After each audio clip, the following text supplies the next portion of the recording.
What is this pattern that Akil loves so much? Well, it is going to be the rising wedge. And the rising wedge is a loss of momentum pattern. And again, I love using the ball reference. The camera's not up today, but I can imagine myself throwing a ball in the air. If you were to throw a ball, any type of ball, a round ball, a soccer ball, a football, a basketball, whatever it is, into the air, right? The period where it has the most momentum is after it kind of leaves your hand and starts working its way up. And it goes up at a very steep angle because there's a lot of force behind it. Then I can easily just draw this on a chart for you guys. There we go. Boom, leaving your hand, it goes up. At some point, that momentum starts to slow. It starts to run out of steam. It starts to bend off before it starts crashing back down to earth.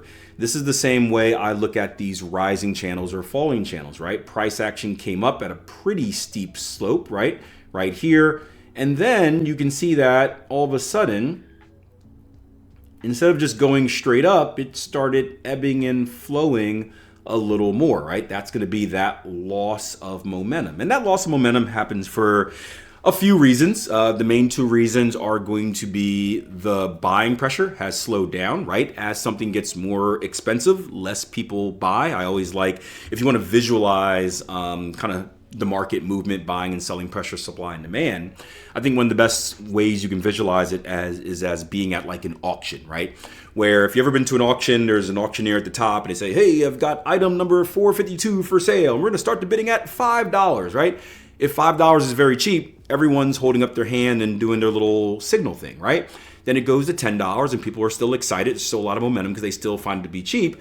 But eventually, price gets to a point where it's not as cheap as it used to be. Maybe it gets up to $50. And then you got some people that are just like, oh yeah, I still evaluate at $50. But then you got other people that are like, maybe not so much, right? So you can see there's less hands going up. There's less kind of interest in the market. So that's one, there's less buying interest as the asset gets more expensive.